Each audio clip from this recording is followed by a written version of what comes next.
Lay down there. Oh, it's going. Hey, a little pregame music while we wait. Can we have music on the pregame video? I just want to play this one song. Oh, it wants me to play the Lion King soundtrack. I don't think so. It's going to go on YouTube. You're going to get... we won't play the whole song. We'll get pulled off. We've only got so much battery life. As long as we talk over it, we can claim that it's our own. This is the Coffee Gone Cold remix. Nice. I don't know what I'm ready for anymore. She don't pick up her phone like she used to. My coaster. We should just have the office hour style. Yeah. Where they have the big screen in front of the camera. That's Pre-show. how they do that? Yeah. Then they just pull it off. That's nice. We should do that. Yeah, get that up there. No, we can't. This is what we're all about. Loving and hugging and kissing and be me. I love this song. Sun's going down, night is coming. Every day earlier than before. Liquids. Get your liquids. B5-0-fum. B5-0-fum. Alright. You ready? No. Feeling ready? Not really. Not quite.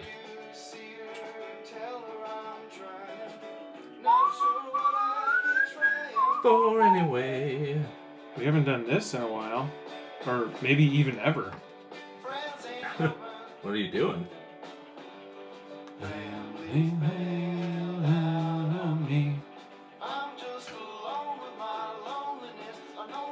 We'll actually start with the intro.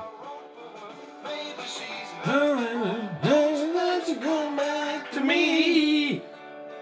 Don't you think you come back to me? Don't you think you come back to me? Don't you think you come back to me? Oh, it's not gonna play it if our headphones and stuff are plugged in. Wow. Oh, well. That's alright. Let me see. Oh, it's a learning process. Okay. That's enough of that. We had about 31 seconds. The glugs are glugging. The dogs are panting. And you're going to school me on beavers. Are we starting? This is still the pregame? This is still pregame. I gotta check my notes here. Hold on. Quick. I've already pulled down the pre-show sign. All right, I'm ready. You bringing us in? I think I brought us in the last two. So. Okay, I'm ready. I think it's you. Yeah, it's you. You got your blue light lined up? Yeah, I don't know. You good? Sure. Say sure. Sure, I'm ready. Ooh, yeah. Oh, yeah. Strong audio. Strong. There you go. All right. My hair's looking good. I'm ready.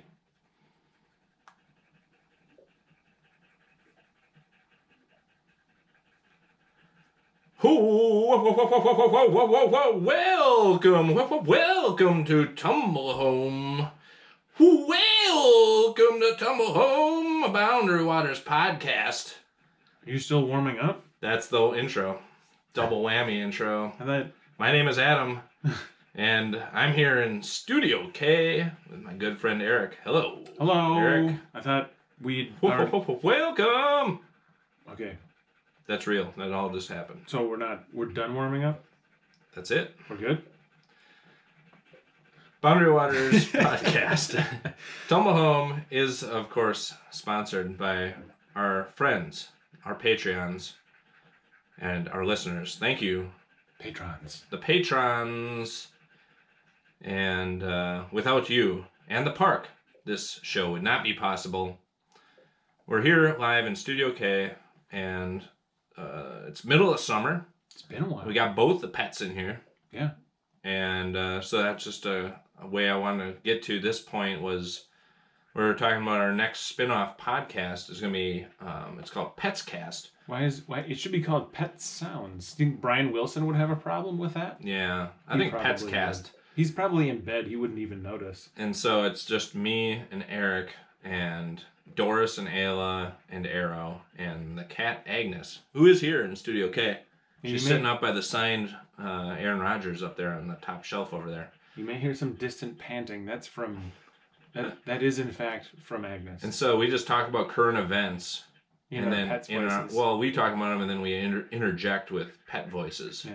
Oh, wow. Oh, that's neat. See?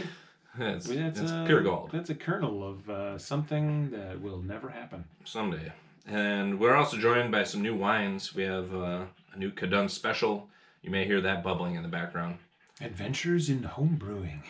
And the episode tonight will be revolving around all waterways, really, but it really begins at the Cadunce River, which is just out back, flowing peacefully out the back door here.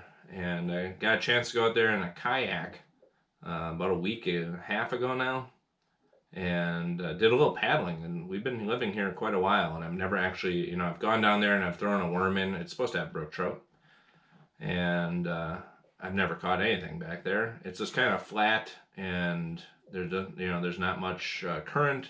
It's just flat and deep, and looks like it's gonna have a mucky bottom. It's kind of surrounded by the tussock, like lumpy grasses. It's really hard walking, and so it's pretty to look at. Not really much for recreating. Or so I thought. There's a trail that goes down there. It's kind of the winter trail. Comes out below the Beaver Dam. And when we moved in here, that Beaver Dam was a decrepit. We moved in the spring, and I went down there, and there's this like wrecked Beaver Dam, and I said, oh, interesting. And then a couple weeks later, went down there, the grass is a little taller, and there's definitely been some work done. So there's active beaver back there.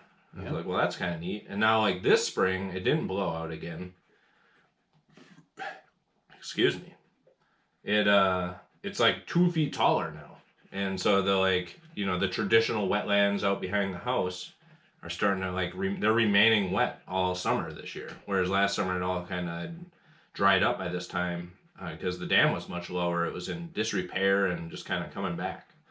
So, we got some active beavers out back. And I'm reading this book, which is the topic of tonight's show. It's beavers. The topic of tonight's show is beavers. And I'm reading this book about beavers, and so there's a couple different angles of what got me interested in doing a whole show on beavers and why I wanted to read the book eventually. But that's kind of the start of it, where I was, first time where I've really been appreciating watching a beaver work, able to observe the same sight over and over again on daily dog walks. Yeah. And then finally culminating just a bit ago here with taking out the father-in-law, let me borrow his kayak. Shout out to Ty. And took that sweet little blue kayak out back there and kind of paddled up. And on Google Earth, there's a bit of a stretch here where it looks like it's above the Beaver Dam kind of open. And I was able to paddle quite a ways. And there's 2 lodges above this dam. And then eventually it goes all the way up to the main road, and I could see the road. So, and there's kind of this old oxbow. You can go around and then come back to the main channel and paddle back. So you can kind of paddle up from here, and go up and around the oxbow, a little loop, and then there's another lodge up in that little island. So that is formed by the river. Well, if I ever have to go back through and do a subsequent addition to beer sponsorships, I would be very frustrated at this point. We should get to that before we move too much farther down the line. Oh, right on. And I didn't acquire any beaver duck. We were up in Thunder Bay on Canada Day, and everything's closed on Canada Day. You can get a beaver duck on tap, and I guess the brewery was open. I was looking for a Beaver Island at the right. Muni. There's many, and we don't have any beaver theme. That's fine. They have a big sign out front. It says Beaver Island, but there's no Beaver Island beers. Sleeping Giant had an event going on up there during Canada Day. We just had too many other things going and never made it there. Had to get back, so we skipped that. But we did have a Beaver Island, a beaver duck with lunch. But It is not here today in Studio K. But we have so many beers from our multiple sponsors. Yeah, we don't need a Beaver Duck or a Beaver Yeah, I Island. was like, what do I want to spend the money on a beer that has a beaver on it, which I actually couldn't find, or do I want to use one of the beers from our great friends Absolutely. who have dropped off beers? And this one is one of the more mysterious ones we've received. I think I tell me. mentioned What do this we one have in the here? past about how I was just walking through the parking lot. Oh yeah. And it was like the back window of like a like a mirrored window. yeah, like, and then an arm, just a dark arm came out with a hand hanging on to like a it's like here, just like yeah. I'm like walking from the lodge over to outfitting, and then just an arm comes out of like the back. a limo with a hot tub in the back. Yeah, it didn't even fully stop. It just kind of slowed. He's like, "This is from a friend of mine. He lives in Minneapolis. He's a huge fan of the show." Wow. And that was it. It's way better than anything from. But it does say Josh on the top. Oh. I didn't write that. So, a clue. Whether or not it's from Josh. Josh, if you're listening or if you're watching, this is an Oliphant Brewing Lizard Eyes Marijuanas Hazy IPA. So I better get rid of those hams I've been sipping on. Yeah, pre-gaming. Just dump it on the carpet, whatever. Yeah, so that's a beautiful looking can. We've had the Oliphant. There's one more. With the camera now, we can show off these beautiful cans. I know, and we've got that one can of Oliphant still in our fridge that I cannot wait to get out at one point. Mm-hmm. But they've always got the greatest artwork. Are these regular size cans? Or are they? These are regular size cans. You can't tell? I don't know. Now that I'm looking at them, I'm like, are they? Smaller, bigger. Are they wider? They're regular size regular cans. height for sure. Maybe it's because there's lizards in spacesuits that's throwing you off. But here we go. Might be. That's not the actual cracking of the beer. That's just the cracking. Just getting them off the 4E. Oliphant Brewing. We've had good things from these folks in the past.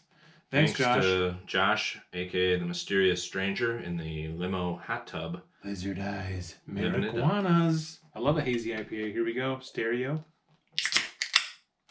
Kind of covered mine too much. We're out of practice. Fat thumbs. Cheers, brother. We've been drinking too much wine. Yeah. It's been like... Did you enter this onto Tumble Taps yet? Not yet.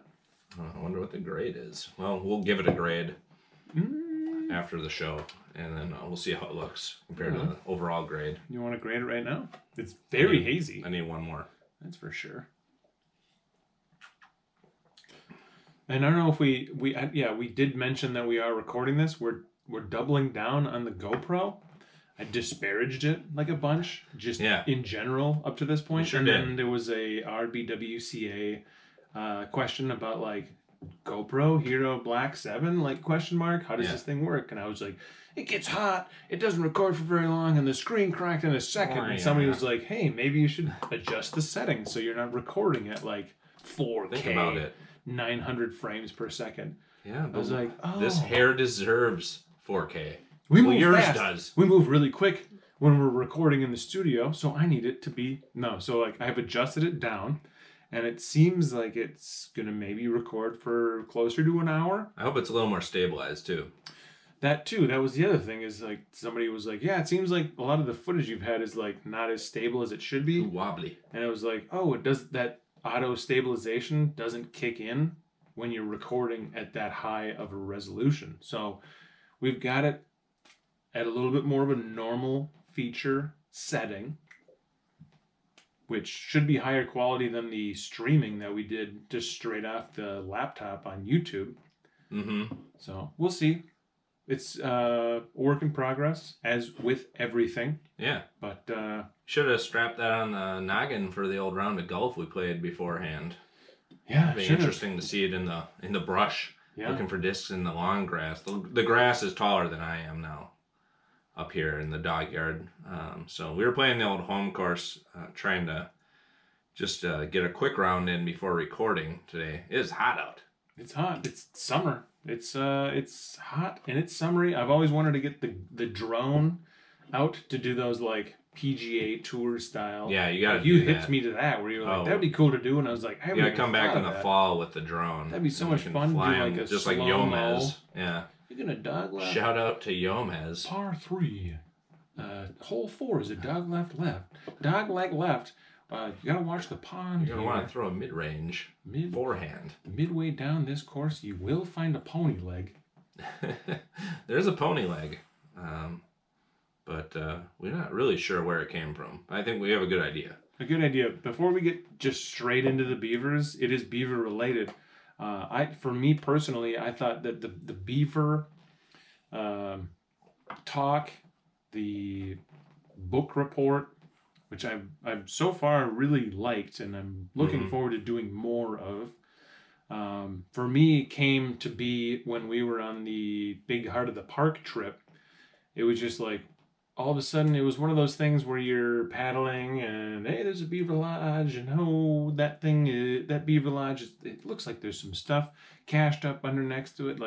You're always asking yourselves these questions, but then all of a sudden you're like, well, wait, why do they do it that way, or how does it work? And I was just like, there's got to be a book out there that explains why some of these lodges look the way they look, or why some of these dams are why do they dam the water up? It's like, oh, to make more habitat for. It's like, well, when you actually really think about it, I was like, I don't think I actually know the answers to any of these questions. It was on that trip for sure. We were going through the Fee V, legendary, horrible loop. It's the horrible to legendary with the feet of V in between. Yeah. It was in there somewhere where we saw this monster tree down. It was well, for me, it was that one tree, and it was well, are they actually planning to use a tree that large? That seems comically large. Are they just taking the branches off of it once it's down? Yeah. Are they using this tree to sharpen their teeth? That's what, those big ones. Is it it practice, or are they just doing it for fun? What are these beavers even up to out here? I've done the Frost River in the last couple of years. That section of that trip was pretty narrow. We just did Larch Creek. A lot of beaver in there. Yeah. The big ones that come down where you're well, they're not using that massive tree for anything. Are they just sharpening their teeth? Is it just they're not eating it? I think it was on that trip. It was right around that section of day 2 then. And I think we were kind of talking, and it was I should find a book about beavers when we get back. Yeah. This was the unsaid thing that I wanted to Google. On that trip, we ended up finding other things to Google as soon as we got home. More pressing matters, but it was really I can't wait to get home and find a good book about beavers to read. I just need to learn a little bit more about beavers. I don't know that this book really answers a lot of those questions in great detail. It definitely covers a broad range of topics, but more about how beavers fit into the overall ecosystem. It's a little more big picture, but it does give a pretty good background of the everyday life of beaver, which we will get to as well. So it was for me on that trip where I really decided that's the next thing I want to learn more about. It's and as I found reading the book, it is a really important part of the Boundary Waters, and anybody who paddles in the park has found, I'm sure, and encountered lots of beaver habitat and doings. I don't think it's possible to take a trip into the Boundary Waters without experiencing the effects of the beaver. Yeah, and I don't know if I really appreciated beaver before this. And, we did a trip over around 4th of July down on Brule and had a little costume contest. I've just had a lot of beaver on the mind. Yeah, beaver fever. And so I ended up dressing as a beaver. I think there's some pictures on social media of this phenomenon. Dressing as a beaver is a stretch. You wore a little beaver nose and everybody knew what I was. Yeah. It was a pretty clear beaver costume, and it still was. It made me. I could still swim with it on. Yeah. And drink wine. Well, and eat. The 3rd annual 4th of July, I expect to see a tail. Yeah, I kind of ran out of time. And a castor gland. So if you're wondering how beavers operate, which I am still, this is just to say, I think the first time in the book series, the book report series, that I will be book reported. Yeah, well, we'll hopefully find out more. Before we get into the book and further discussion on beavers, our friends, the beaver, I'll just get that out right away. I am a beaver believer now. Anybody who's read the book will know what that means. And by the end of this episode, if you haven't read the book, hopefully you'll understand too. It's not just it's a state of mind, and once you understand what the beaver are really up to, you appreciate them more, and so that makes it even more interesting when you encounter them like in the backyard with your little kayak, trying to go look for some fish and just see what they're up to back there. There was many points on that river. I thought it was just like a shallow mud bottom, and it's not at all what I expected to find back there. There's many points where I put my paddle and most of my arm down and got nothing. And there's points where I put most of my arm and paddle down and like hit hard and rock bottom, which I wasn't expecting to find just the way the river back here looks on its surface. So before we get back to the beavers though, I would give the Oliphant Lizard Eyes Marijuanas Hazy IPA. I don't know, what's the scale? Our scale or the Untapped scale? Untapped, yeah. Is it a a 5? 5. I should have had it pulled up here. It's really good. The can art's exceptional. Can art definitely is exceptional, but you can't add much to a beer just based on can art. I don't know. I'm a pretty visual learner. Poured it into a glass, though. That could also add just based on the body and the color. How many people are screaming at the thing right now? Like, pour it in a glass, you heathens! Get to the beavers already! That's what they're worried about. We'll get to the beavers. The beavers. Lizard Eyes. It was almost like this app was listening to me. This is a 3.84, so they go out of 5. I would give this a solid 4 out of 5. I was thinking 4 myself. Yeah, I think 3.8's a little low. We've checked in. 4.1. I didn't know we were gonna go with decimals. All right, 4.1. 3.84. Yeah, I'm higher on Oliphant. I gotta keep looking at it. Lizard Eyes Marijuanas. Yep. Yeesh. Is this like an alien thing? Are these the lizard people? I don't think the alien folks would come in full, United States or cosmonaut style spacesuits, but one guy is lifting a dumbbell, so he's keeping the biceps strong. Sky's out, thighs out, sun's out, guns out. Let's hear about some beavers. Are you ready, or do you want to stop for a second? No, let's get right into it. Do it. We're not breaking. No. The battery on the GoPro looks like it's still well over half. The settings have been adjusted properly. The battery's not overheating. We're not melting down. So I've got notes I'm working off of. Cool. I had to return the book to the library. Somebody else had it reserved, and so I couldn't renew it. So I had to make some photocopies. So that's what I'll be working off of. If you hear paper shuffling, that's what you're getting. The book of tonight's episode is Eager by Ben Goldfarb. This is a 4.2 out of 5 on Goodreads. Nice. Most importantly, I have that first. What's the rating? First on the bullet point. The second bullet point, I just have to mention it, I guess. It was the winner of the 2019 Penn E.O. Wilson Literary Science Writing Award. Nice. For, obviously, a nonfiction book of science literature. Yes. Science writing. That's a pretty big deal. It's on a bunch of other top 10 lists for science writing. Yes. So that attracted me. I literally went on, when we got back from the trip, I Googled most comprehensive book on beaver culture. Nice. I think was my Google search, and this book was the first one that came up. And I read that it won it was published in June of 2018. So most up-to-date information on Castor canadensis that you will find. And really well done. I'll just get that out of the way.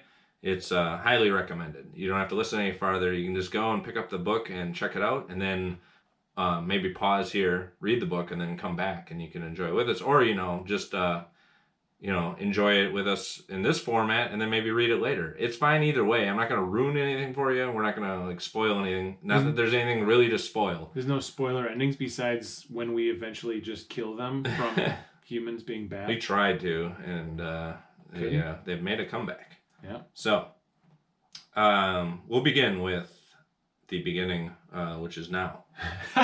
We'll begin with the. Nice. That was a real purred happily. I really purred that thing. Yeah, you did. There are currently 15 million beavers in North America, give or take. Wow. they're everywhere in North America. You find water other than like the Florida Panhandle due to the alligators. The gators will eat them, so they don't like them. So they're not in the Florida Panhandle. They're in large portions of even like Central America and the desert Southwest. They're everywhere, all over the North Country, out to Alaska, West Coast, East Coast, the plains. Every part of North America has beavers in some way.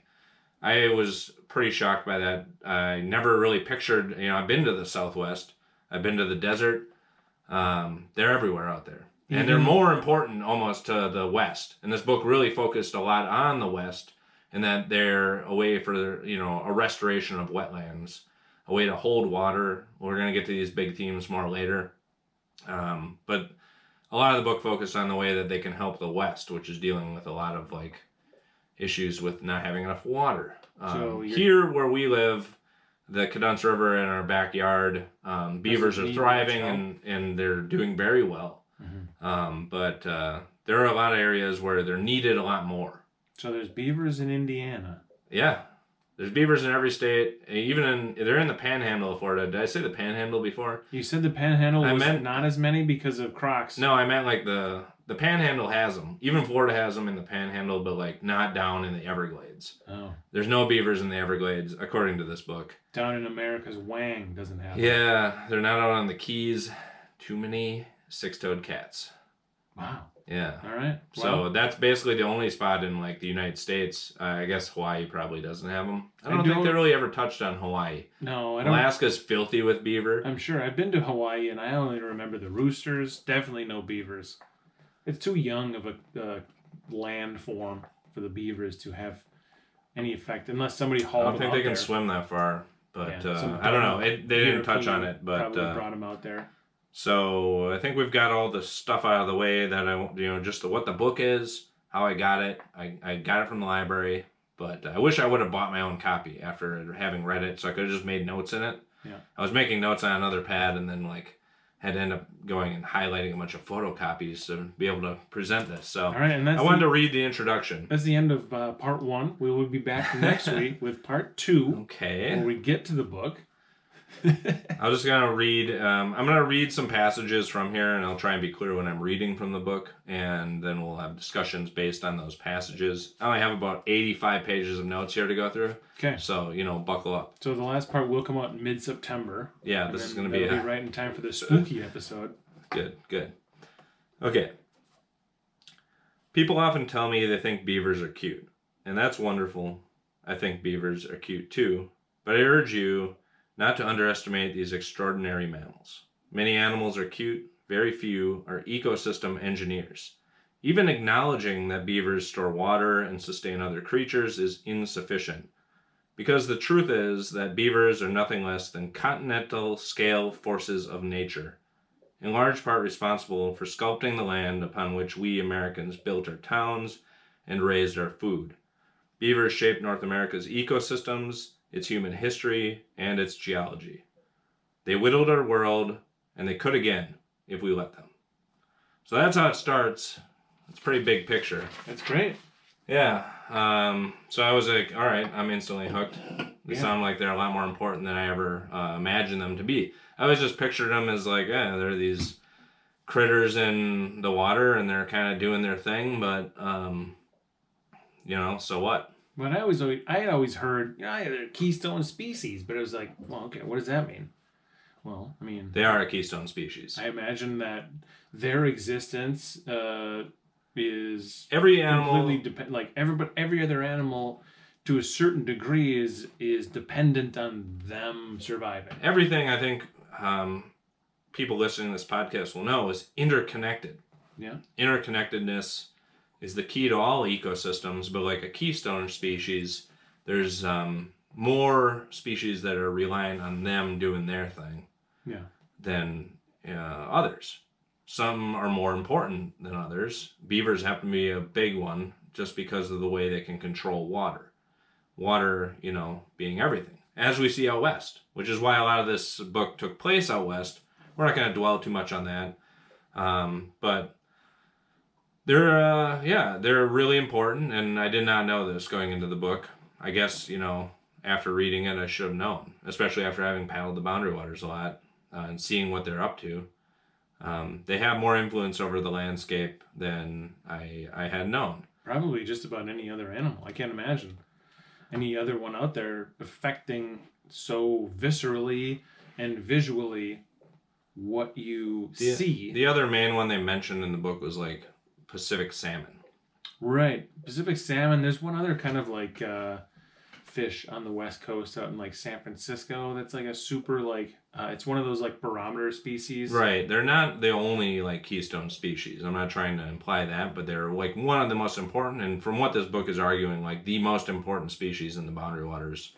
I can't imagine any other one that would be more important to the, So they didn't really, there's a map at the beginning of the book, and it was like, here's all the locations the author visited and like did field research for the book, and where some of the stories from the book are located. None of them were in northern Minnesota, or really anywhere in Ontario. Disclaimer. So, I think what's interesting is we can take what's in the book and then kind of apply it to what we've seen in the Boundary Waters. I imagine it's pretty applicable. Yeah, for sure. I'll finish off with this. This is all part of the introduction, and then we'll move forward. The story of beavers is the story of how North America was colonized, why our landscapes look the way they do, and how they've changed. What measures we can take to forestall the deterioration of our rivers, the disappearance of our biodiversity, and the ravages of climate change. Most of all, Eager is about the mightiest theme I know, how we can learn to coexist and thrive alongside our fellow travelers on this planet. There you go. So that sets the stage pretty well. Are we going to do that, though? What? Coexist with our fellow travelers on this planet? Good. It's not looking good. Okay, let's stay positive for now. Yeah. So I got a few more to read here. Only about 78 more pages, so we're just gonna keep going. You interject as you need to, and I'll make it clear when I'm kind of offering my own opinions. Okay. Although the evolutionary paths of rodents and primates forked more than 80 million years ago, don't let our divergent lineages fool you. Beavers are amongst our closest ecological and technological kin. Homo sapiens and Castor canadensis are both wildly creative tool users who settle near water, share a fondness for elaborate infrastructure, and favor fertile valley bottoms carved out by low gradient rivers. While all organisms have evolved to fill niches provided by nature, neither beavers nor people are content to leave it at that. Instead, we're proactive, relentlessly driven to rearrange our environments to maximize its provisions of food and shelter. We are not just evolutionary products of our habitats, we are its producers. If humans are the world's most influential mammals, beavers have a fair claim at second place. And I think that's obvious from finishing this book. And just to lay that out there right away, like they're right up there as far as like influencing the landscape of North America. And in terms of scale, for sure. Like there's nothing else besides maybe, ants and bugs and stuff, but that doesn't really even hold a candle to the scale of beavers or humans. And like you said, the one thing that stuck out to me was like the fondness of rivers, water, and like valleys. You could probably take just a picture of about any place on Earth at night, and it would probably correlate pretty well to like where beavers like to find themselves, which is basically right along rivers. They like the water, and they like to affect it. Like they're just basically humans on a smaller scale, except they're not like refining shitty metals and pumping. Yeah. They're doing it all natural. Yeah, they're doing it all natural. Yeah. It's pretty amazing what they can do. And we used without any power tools. Yeah. Just teeth. Yeah. Just teeth and a lot of determination. Castoridae is the beaver family. It evolved from Rodentia 35 to 40 million years ago. Tropical forests were ceding to grasslands in the late Eocene. And all that remains of this once flowering tree today is the genus Castor. This comprises the familiar Castor canadensis in North America And castor fiber is the Eurasian beaver. So there used to be a castor tree. Yeah, there's a whole bunch of them. Exists? There's a bunch of them. There's beavers that in the Great Plains, they find these old spirals in the just kind of sticking out of the Badlands. They didn't know what the hell they were forever. It was like an old groundhog beaver that would dig in spirals down into the ground. And now that the wind is like blowing away the topsoil, these old like cavern spirals are being discovered. Wow. They didn't know what that. They had no idea what they were forever. That's crazy. It's an old ancient ground dwelling beaver. So like most of the old beavers were on land. Mm-hmm. Very few were on water, but the ones that adapted to live and thrive in water are what we have left. Mainly it's all down to the two beavers, which look identical. You have to really know your stuff to be able to tell them apart, and even determining the sex of a beaver is very complicated. It's not complicated. It literally is a smell test, though. That's how they tell beavers apart, because they look identical. I don't want to do that test. So one smells like motor oil. Okay. You smell their butts. Fine. I'm not kidding. You smell their butts, and one smells like motor oil, and then the other smells like old cheese. I'm not going to say who's who.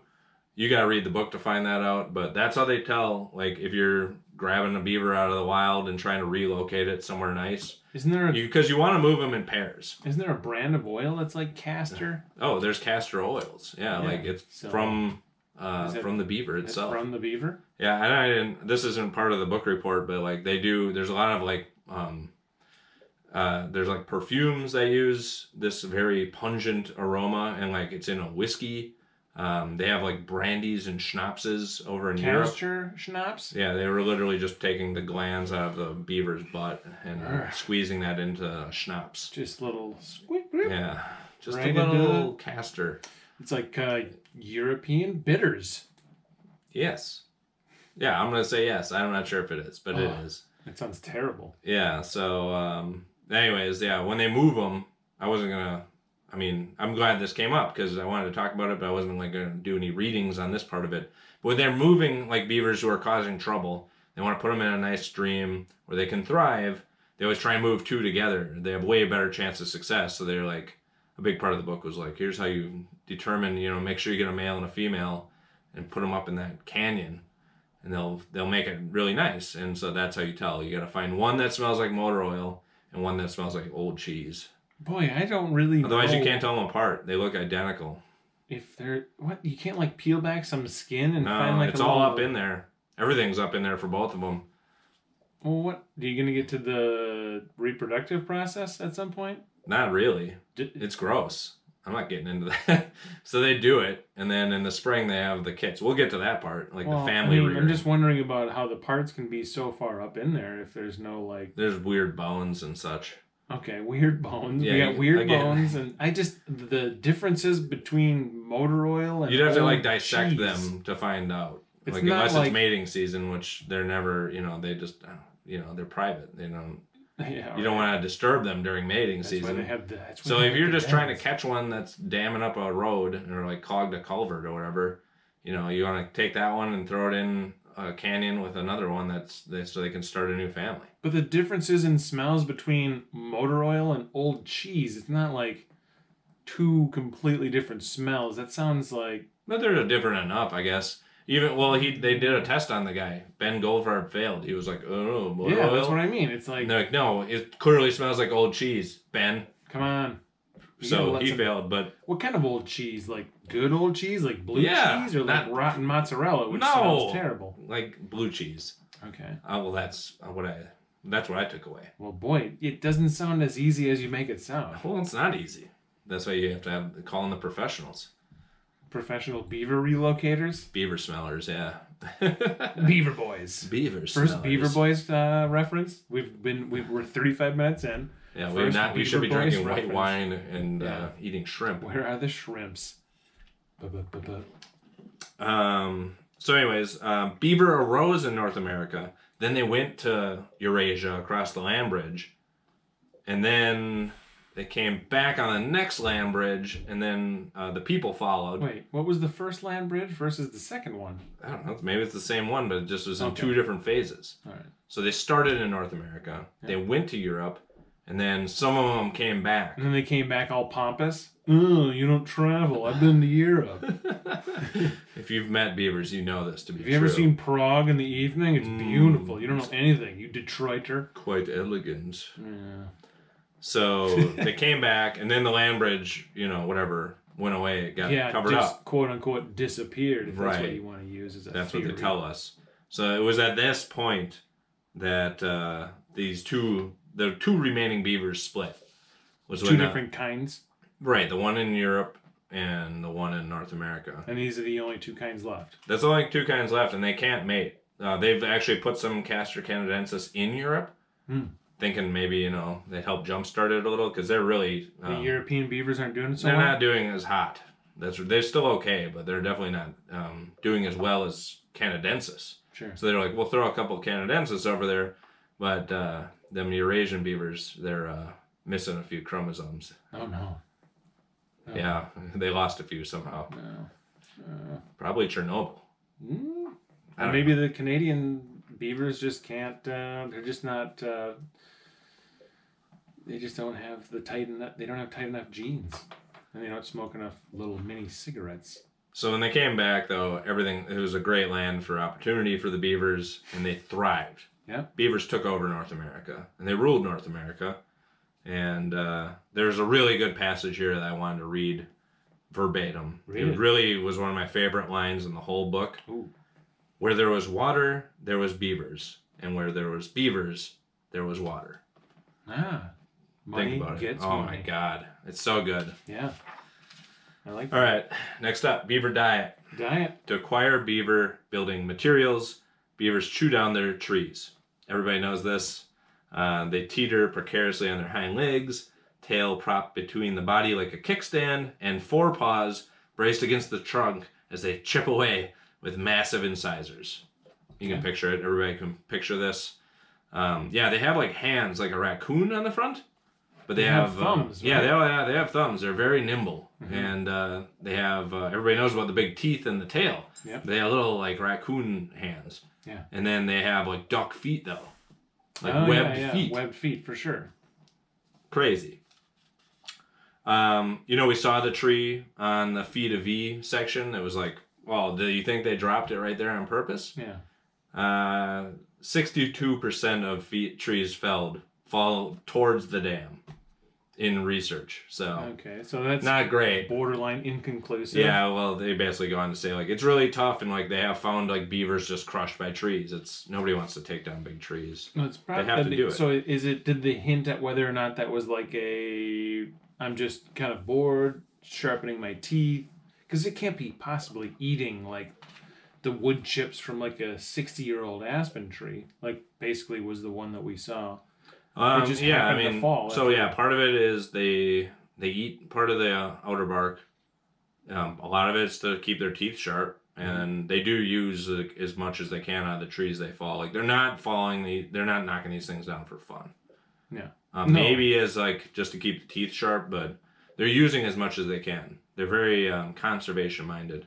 I got a big passage here that kind of talks about their diet, which is super interesting. We're gonna get into. All right.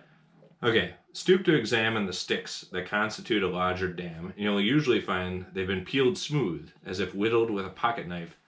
Beavers are reliably efficient, and true to form, they generally eat the inner bark, the sugary tissue layer known as the cambium that does the growing. Like corn on the cob, they eat this. They eat the outside part, and then you got the cob left.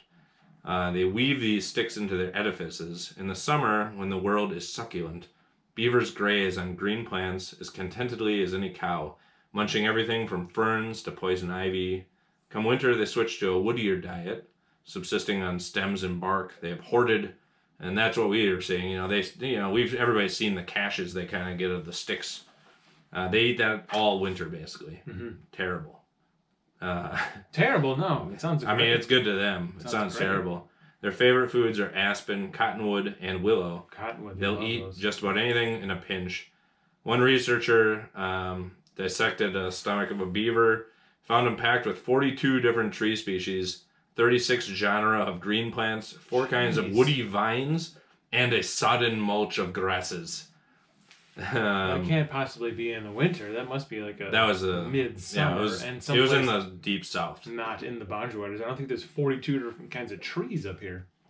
There's not 4 woody vines either, actually. Woody Fact check vines. us on the fly. There's actually 6. Woody vine scientists, fact check us. Here's something interesting. They practice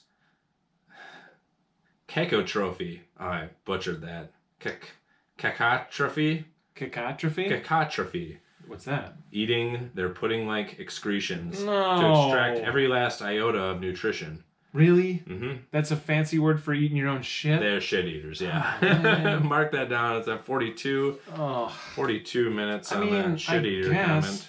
If all you're eating is like wood, it can't be that bad. It's Yeah, like, basically by the time it really comes out, they say it looks like it's sawdust. Yeah. So you get one eating off of that? I don't know. Beavers manage to digest around 1/3 of the cellulose they consume. It's aided not only by the poop eating, but also by an unusually long intestine and a spectacularly diverse microbiome. Sure. Yeah. I'm sure they got researchers found more than 1,400 species of bacteria in beaver feces, hundreds more than have been detected in our own impoverished guts. So they're full of bacteria and germs, and they got really long intestines full of poop. I love that you disparaged humans and their impoverished guts. I didn't. That was from the book. Well, I love that he did that because I'm sure 90% of humans' guts are impoverished.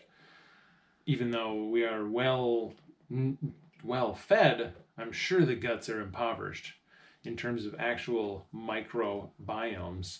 That's great. I didn't even think of the beavers it's kind of like the what scares you most, infinite greatness or infinite smallness. You always think outwards as a human. And as a beaver, you're like, oh, they just affect the land and they eat trees and people who like water and there's ducks and fish and stuff.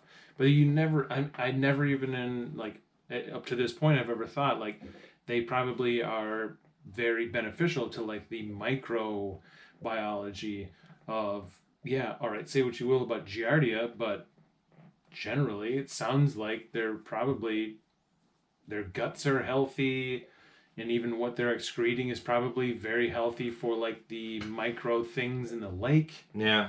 Even the fish to a certain extent. So like going under the beavers, they're a keystone species. Oh yeah. Way more than above them. I mean, the big animals benefit from them too, but the smaller, down to the insect and microbial level, that really is where they're keystone. And just since you brought it up, how are we not drinking Keystone right now? They do. Wait, we're gonna pause. We're gonna go get some Keystone. All right, we gotta go to the store. Just since you brought it up, Giardia, they do. Okay, you can get Giardia from beavers, but it's way more because of other species too. So that's a real misnomer. Like you can, don't dip water from right next to a beaver lodge, but it's also because of other animals too, rats and stuff. Yeah, I mean, it's not just beaver fever. Let's just say that. Okay. Next up on the book report is their teeth. Beavers whittle with their incisors. You have 2 upper and 2 lower.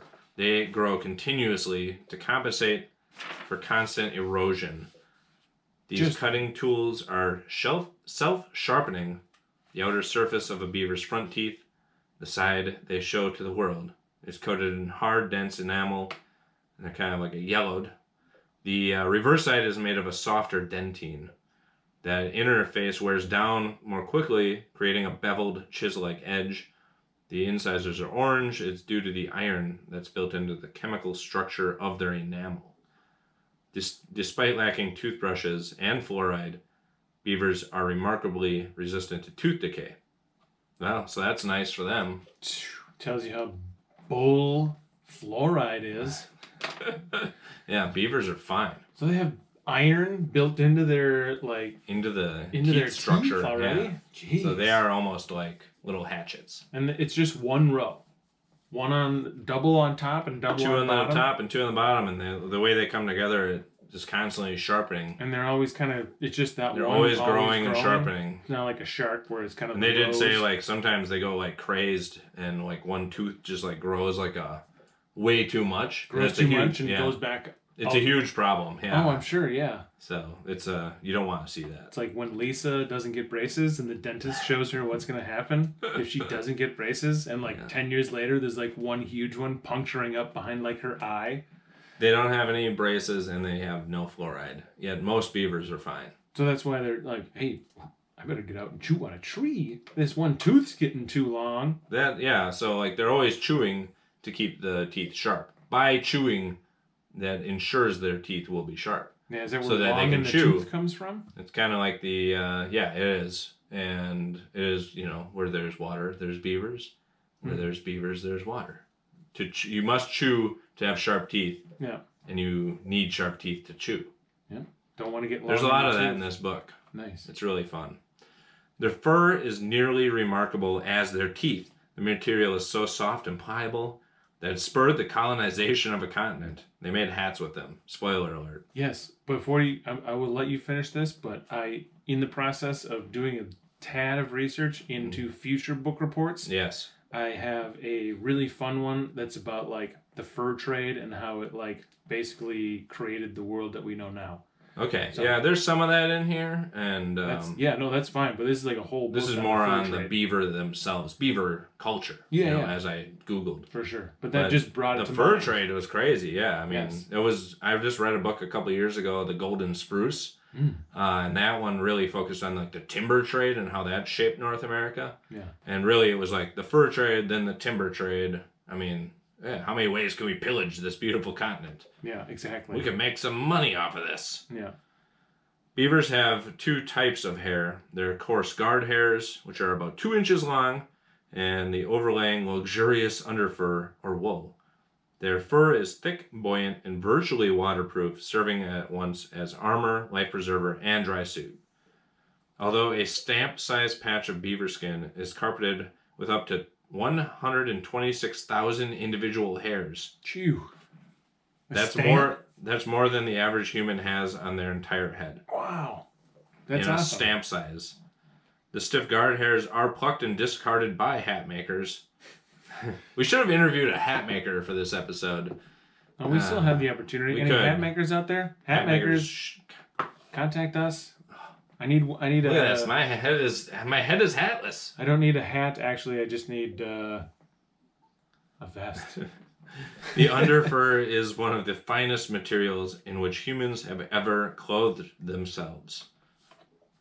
I don't need a vest. I've never had anything made from beaver. We have a pair of beaver mitts that was trapped legally. Yeah. There's a lot of legal trapping. Yeah. And although beaver pelts aren't really worth the time and effort, just if you wanted to trap beaver and sell them, this book claims like you're not really going to make... No. It's like dog mushing. You're not making money off of trapping. The people who still trap do it for the love of it. Yeah, to do your own stuff with it and to be self-sufficient. Yeah, just to spend the time in the wild, and you can make some sweet beaver mitts out of it. But if you're trying to nobody's trapping beaver mass, to make money. Well, until it becomes where the money is at is relocation. There's a lot of people who pay good money to hey, I got a problem beaver. You want to take care of it for me? Yeah. You know you're on video right now, right? Drawing the pen across your neck. Well, that's what they're doing. Yeah, I know. Take care of a problem beaver. Take care of the problem beaver. They're going to turn them into a pair of mittens. You're relocating it, right? Well, I mean, people do pay good money to have beavers relocated, but I think... Relocated. to the farm. The canyon up the way. Yeah, the beaver farm upstate. The beaver's tail, it's a scaly tail, and it's a nifty multi-tool exquisitely adapted to semi-aquatic life. It is a kickstand, a rudder, and alarm system. Anybody who's kayaked, I heard it back here on the Caduns, you hear the slap of the tail. That is an alarm system telling basically the youngsters to get back in the house. There's some white boy in a kayak. Mm-hmm. It's like the big triangle telling you that it's time for the feed bag to be put on. The tail is lined with a rete mirable.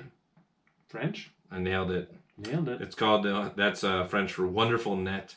Really? It's tightly meshed blood vessels that exchange heat through their walls, regulating the beaver's temperature. The leathery appendage contains also substantial fat reserves that help it endure the hard winters when they're eating nothing but sticks and poop. They put the fat reserves in their tail. Yeah, they store it back there on their kickstand. Man, I wish beaver trappers really were eating this stuff. It was called a trapper's delicacy. Ooh, and they used to eat the tails? Very delicious. Yeah, you want to roast them over an open flame. Okay. Fire roasted beaver tail is the stuff. Is Maybe we get somebody that knows where we can find a beaver tail. We can try in a future episode. I would try it. I've never eaten beaver. So it's all like cartilage and fat. There's no bone that goes into that tail. That's what this is saying. Okay. They didn't say anything about the tailbone, but I don't know. I think I've seen the skeleton of a beaver, and I don't remember seeing a bone. I'll just say this too, while we're on the topic of possibly eating a beaver, I would try some tail, beaver tail. But I just wanted to. This was one of the funnest facts of the book. Is that and which is a big reason why in Europe the beaver's not doing so well. Oh, they're eating it too much? They are. They were. Europeans are they're too fixated on their delicacies. It's not the Europeans themselves, it's the Catholic Church. They deemed beavers were a fish. So you could eat them during Lent. Oh my God! Are you serious? Otters too. Yeah, you can eat otters and like turtles and beavers because they live in the water. They're counted as fish. So it was a red meat loophole for the Catholic Church, and so Europeans gladly gobbled up all the beaver tail they could eat during Lent because it was What's tasty. the thinking on that? Because they eat fish? Because they live in the water. They're clearly not meat. Like that's clearly meat. Don't let that get in the way of anything. Oh my God. Yeah, so that was one of the funniest parts I read. I mean, I thought it was Is funny. that still a thing? I don't know. I mean, I grew up Catholic, and I remember like you had to go eat fish fillet at McDonald's it or was like always the crappie fry at home. Yeah. During Lent. But we never ate beaver or any like otters or whatever, muskrats. I can't imagine that it's like a huge thing anymore, but I could see it being like a... Apparently it was, at one point it was a thing. Yeah, like hundreds of years, you'd be like... I guess you can eat sick beaver. of eating this goddamn Lingcod. I can't handle this lutefisk anymore. This Xander. All right, fine. The beavers, they're fish. The beavers are fish too. They're basically fish. Hurrah! Hooray! Huzzah! And otters too. All right! Their tails are even more delicious. Oh my God. Maybe. That's great. I mean, not great, but that's a good factoid. Yeah, so I like that factoid. I wanted to make sure I didn't have it noted. I didn't copy that page, but that's something I copied up here. That's something I'll never be able to forget. Sticks with you. Yeah, I remember the day I read that page, I went into work and I was telling the folks in the kitchen that, and they were like, what is this book you're reading exactly? Yeah, that just makes the Catholic Church all the more legitimate. Sounds fine to me. Makes sense. So, anyways, I'm kind of hungry, and I think we should take a break, maybe, and have some fish. You have some beaver tails? Yeah, wink. No, I don't actually, but we should take a break, and then we'll come back. We're approaching an hour here, and I'm only getting to family life.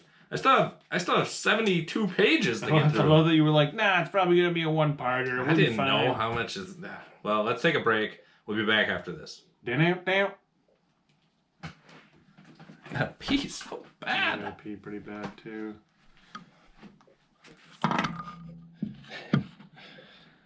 Alright, let you out, dog.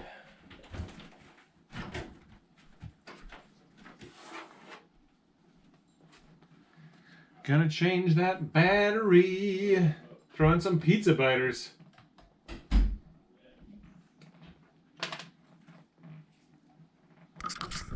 As it was developing, that would have been really funny. We're back on the video. Alright. Good break. Good break. That's a good break. Do we want to... You saving these? I'm not saving them. Let's get it. Mine's empty. I need a backup to finish strong. We should change. We need. I think we'll have to change our clothes for the video. Otherwise, they just recorded parts 1 and 2 back to back. Uh-huh. Yeah, that's right. I brought extra shirts. Yeah. I don't even. Get this microphone at the correct level. Get this microphone out of the way. All right, Eric.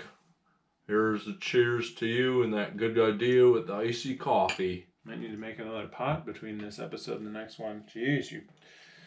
Really going too deep. All right. We do one of these once a month. Yeah. We can handle it. Okay, I'm ready. Get together. Get it together. Ay. That's me testing the mic. I wish these little elastic things would stay on the mic things a little bit better. I don't know what you've done. What have you done? I can see your blue light. I know.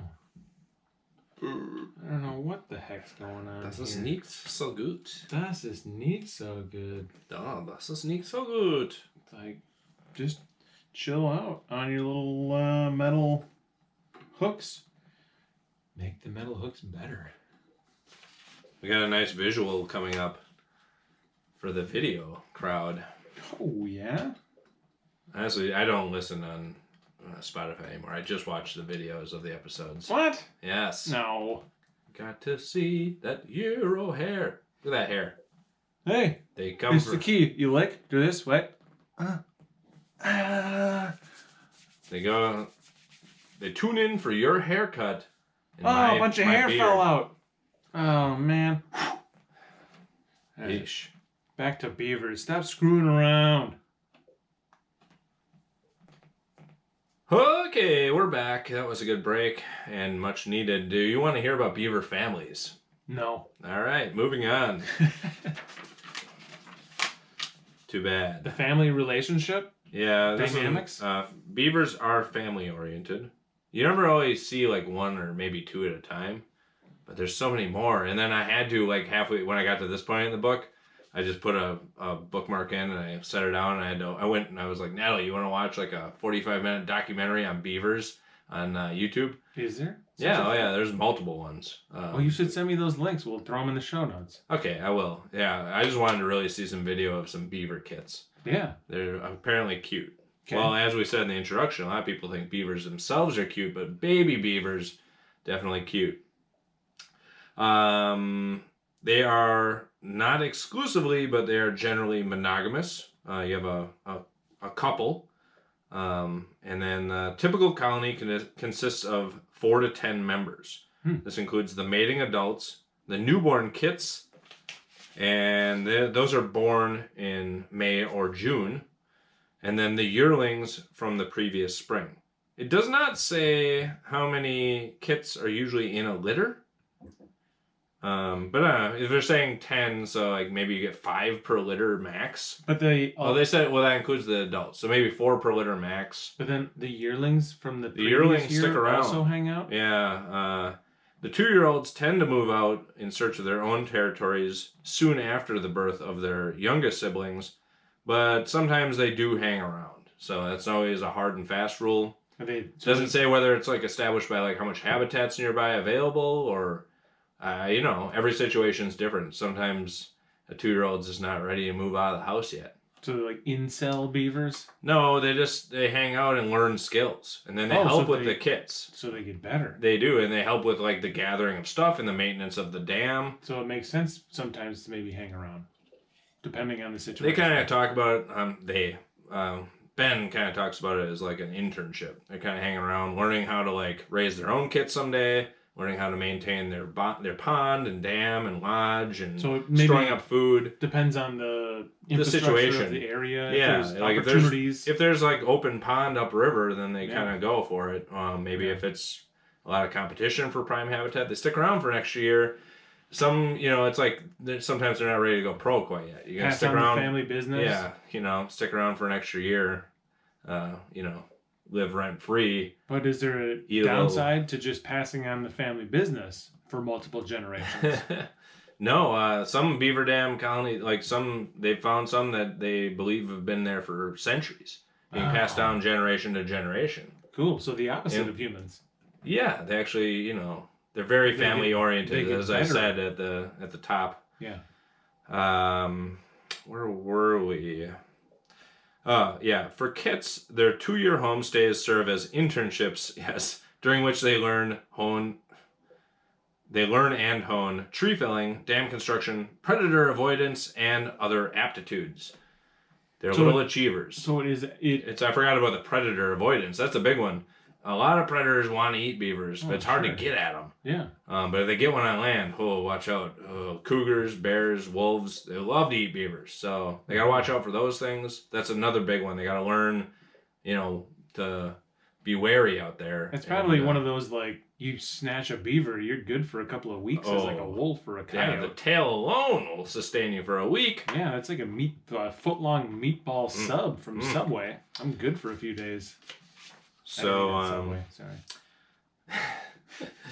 Anyways, so yeah, they generally they're always having, I guess, 2 to 4 kits every year, and then the older kits kind of hang around, and then eventually they're like, all right, get out of here. So it's just a constant state, and it doesn't really say how long a beaver family usually lives for. How long does a beaver live? I don't know. Honestly, I either missed that part or I was half asleep. You read a whole book on beavers, I know, and you can't it tell doesn't me tell how me long the average lifespan of a beaver. Like 40 years? I think they get quite big. Yeah. So I mean, I'm gonna say it's around what a cat can do. 20 years. No. That's just my best guess based on reading the book, and I don't remember. It's not in my notes, and I don't remember reading that line as far as what beavers live to. I didn't really think about it until you just asked, but now I'm kind of wondering. Yeah, well, we'll maybe come back with. Seems like they can live quite long, though. It's not just a couple years. No, an animal that size can't just be a couple. Well, they get quite large. I've seen some big ones. I like this part, and it's more about the dam building. How it's just while they're living with their parents, they'll learn how to maintain the dam and the best sticks and how to kind of wedge them in there. But a lot of the dams are just kind of there. So then they wanted to test is it nature or nurture? And while they do spend a lot of time with their parents in their youth to learn these skills, they just took some abandoned orphaned beaver kits and they put them in a stream. And immediately, I'll just read it from here. When released into running water, they erected exemplary dams on their first attempts. Wow. Yeah, so they just know. They're born knowing how to build a dam. So it's inherent. And how to stop water. Mm-hmm. That's just built into the beaver through millions of years of damming up water, I guess. This is a really fun part. When playing the trickling of flowing water over a loudspeaker in a dry room, the confused creatures built dams across the concrete floor. Oh no, that sounds it's awful. sort of sad and cute at the same time. Yeah. But even the sound of water would provoke them to take sticks and build dams. I must do something. I must build a dam. Just grabbing anything and just piling it up, burying the speaker. I like this passage too about what they're basically up to.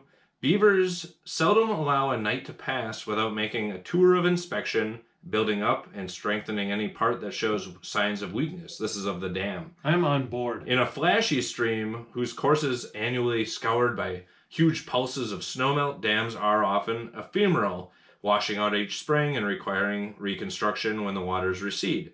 But when conditions allowed, beaver compounds can prove astonishingly durable, maintained by succeeding generations for decades, or in some cases even centuries. That they've found, just studying certain colonies, or I don't know if colonies is the right. Well, I mean, you can communities. Yeah, some of those ones that we come across where it's Jesus, yes. So mostly gravel and stone. So at this point, I'm thinking back to the one in the backyard. Just a couple springs ago, it had totally gotten washed out, or there just wasn't active beavers maintaining it.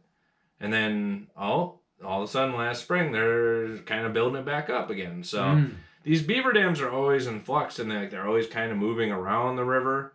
And I don't know. There's some more about this later, but just the idea of how beaver dams are constructed and maintained and change over time. It's fluid, like the water they are trying to stop. I don't know if it's the lizard eyes, marijuana's hazy IPA talking, or if it's just the information that I've been given, but I'm loving beavers right now.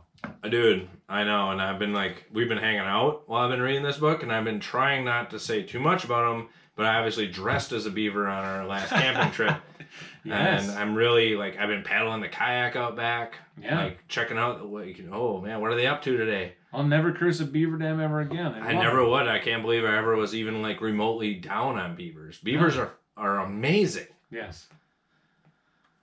Beaver life is messy, and that's a good thing. I just want to read this last passage, and then I think that'll be a good spot to leave this for this week. We tend to imagine rivers as blue lines meandering through valleys like sine curves wending across graph paper. I'm guilty of perpetuating this image. In this book, you'll catch me referring to streams as strings or ribbons. A more historically accurate simile, however, might be a meal of spaghetti, its strands writhing, intertwining, and occasionally spilling off the plate. A geomorphologist would describe such a helter-skelter river as anabranching. We civilians would call it chaos. Whatever your terminology, it is hard today to conceive how freely many American rivers once scrambled. So, Nice. even in a pristine wilderness like the Boundary Waters, and that is probably the closest glimpse we can get this day and age to what this continent used to look like. Yeah. Because so much of what the beavers had built has been destroyed. Sure. And so part 2 is more on their almost destruction. Their almost destruction, and then their amazing recovery, and then sadly the realization that no matter what, we will never live to see what North America looked like before we messed it all up. Yeah. But maybe 1,000 years from now it could.